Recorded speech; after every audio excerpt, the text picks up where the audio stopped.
everyone stop talking. Okay, so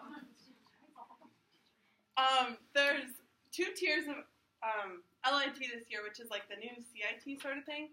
So what's new is now 14 to 16-year-olds are included, so they'll get a little bit different programming. So they still get to do like the fun camp stuff, but they also have more things geared towards them. And then there's tier 2, which is like what CIT was last year. So it's like Yell Unit and CIT are now all part of Teen Leadership Program. So now, I need everybody to stand up and push in your chairs. What? I don't teach it. Okay, so I'm going to read a statement, and it's going to be on the board. And if you think it's true, like it's something that can happen at camp, go towards this wall. And if you think it's false, something you can't do at camp, go towards that wall. Got it? Okay. LITs do not have to have a parent with a cancer to participate in the program. True? False? Do not. True? False?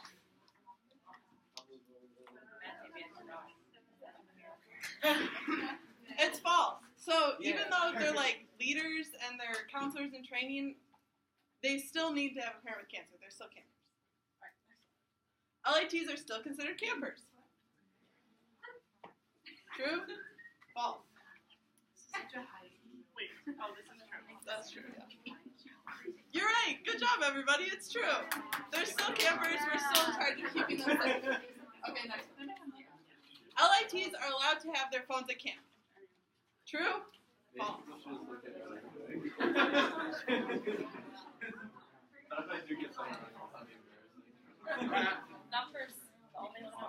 It's false.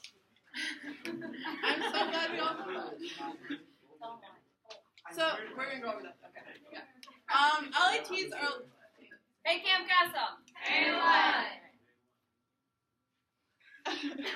LITs are allowed to take campers to the bathroom as long as they take 2 campers to follow the rule of 3. True? False? You're right. It's false. Oh, sorry. Shifted. Okay. LITs can go to the bathroom by themselves. They don't have to follow rule of 3 to go to the bathroom. True? False? Exactly. It's also false. TLP programming should be focused on fun and leadership. True? No. False? They should hate it. Yeah.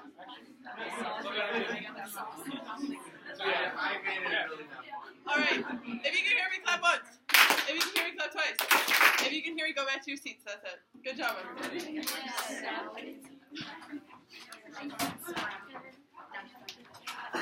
Okay, so in order for this to be quick, you all need to stop talking. Or I can make this last at least an hour and a half. I got a lot to say. Okay, so I want us to talk about why these 3 rules especially are super important. So why no cell phones at camp for the TLPs or the LITs, why they can't use the bathroom alone, and why they can't take campers to the bathroom. So what I want you to do for 2 minutes, I want like this chunk to talk about why no cell phones at camp is important. These like back 3 rows to talk about why they can't go to the bathroom alone, and these to talk about why they can't take campers to the bathroom. You have 2 minutes to go. Why is it important?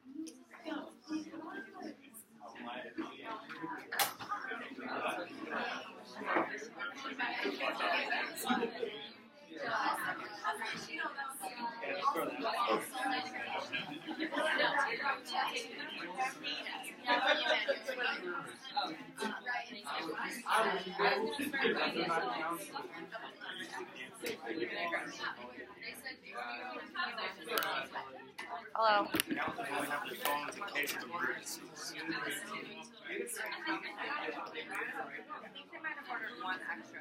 Go talk to the tater real quick.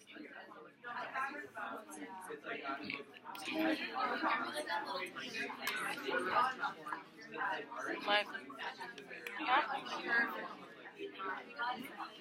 Oh,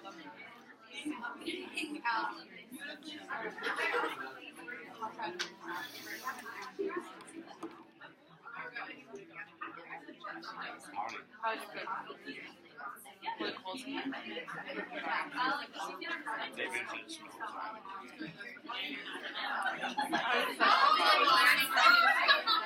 Okay. Maybe you can hear me clap once. Maybe you can hear me clap twice. Okay, let's bring it back together. So, why can't LITs have cell phones? Why is that an important rule to follow? Because they're still technically campers. They're not counselors, and only counselors are allowed to have phones. And they shouldn't have them out of camp. Exactly. Any other ideas? It's also a huge, Yeah, it's easy for like rumors and stuff to spread and like them to like talk to each other through that, and that can like break up the bond between all of them. Yeah, it's a big safety thing. Like if we had, I mean, hopefully it doesn't happen, but if we had a crisis at camp and then we have LITs putting it on the internet or texting parents and then like it's something that we could have handled and now it's blown out of proportion, then it's a huge problem and it's a big risk. Okay, so something that I learned in the fall when I went to one of our training summits, at over 5 chapters now, there has been issues where LITs or just campers in general have had cell phones and they got mad, they didn't want to be at camp, or they got mad at a counselor for telling them no to something. So they decided to text their parents and tell them that like their counselor abused them. And when that happens, like you are like kicked out of camp, you're kicked out of CASM, it goes on your record, even if it's like false and they say it's false, it's put on your record as you're accused.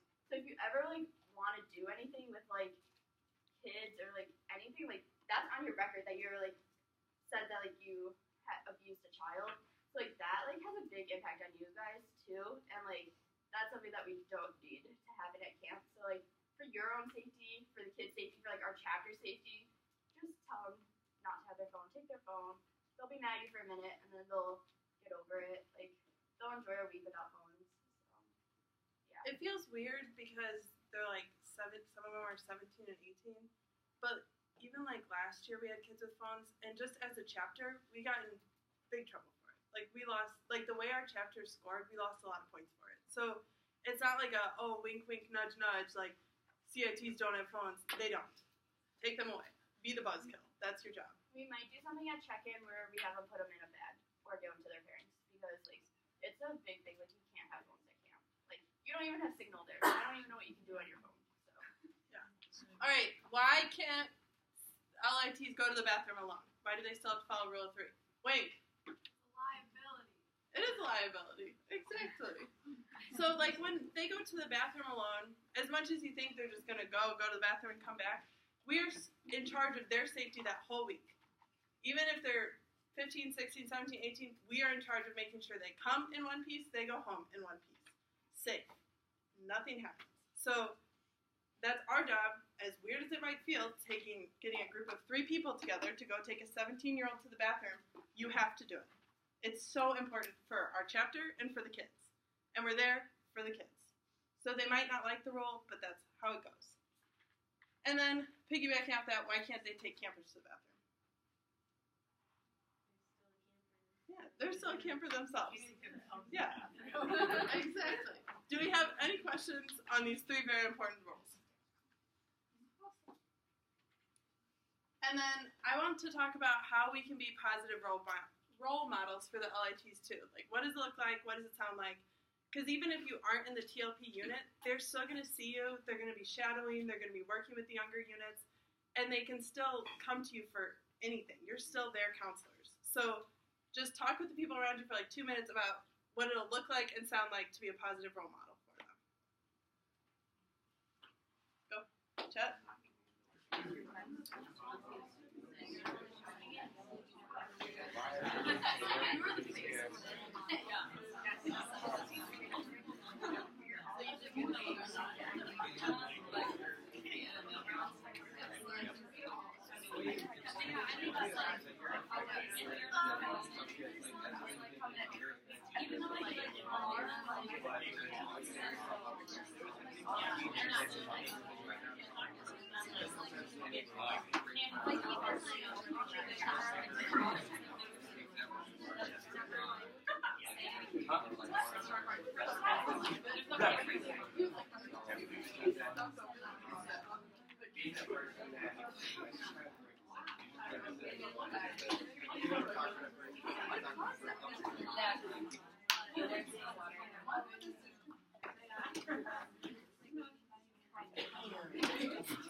Hey, they're coming at me fast.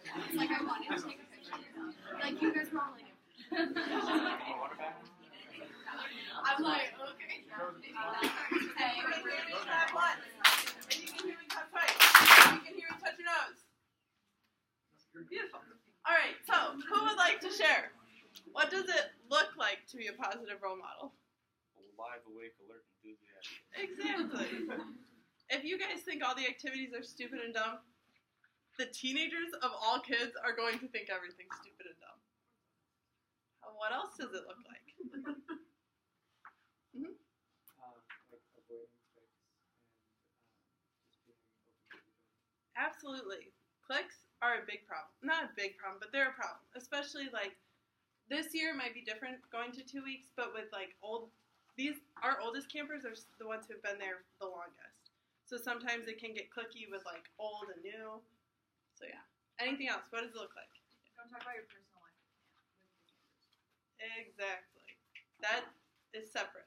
Your camp self is different than your everywhere else self. Piggybacking on that a little bit, there absolutely should be no talk of milk parties at camp. We've had that problem year after year after year, and we have campers that have very negative and essentially like ruining memories of alcohol, and it's triggered even if you mention milk. They know what milk is. They get triggered by any mention of alcohol, and I want it to stop because I've done it myself. I've been that bad person before. So what I want you guys to do is like you learn from my example. Like don't be that person that like makes a camper have a horrible day at camp because you flippantly just talked about like milk parties. Those are like completely off the table. So I just thought it was a good change. Absolutely. And then piggybacking off that, what does it sound like? No swearing. No talk of milk. None of that. Yeah. I think just like always being positive, like even though they are close to your age, just like act how you would around any of the aged kids. Like they're no different than the other campers. Absolutely. Treating them with like a balance of treating them like a camper, but also a fellow counselor with some responsibility, but also making sure you keep that hierarchy so they know that they can't go to the bathroom alone. Yeah. Exactly. So it's making sure that when they're around, you're positive, you're enthusiastic about things, you're not talking about things that aren't appropriate. If you wouldn't talk about it in front of a 6-year-old, you shouldn't be talking around the LITs, which seems silly, but it's really important for their safety and just for our Camp Custom chapter. Because we could get in a lot of trouble if those things got around. I think I just said one more. Does anyone have any questions about the Teen Leadership Program? That's all I have. Thank you for having me.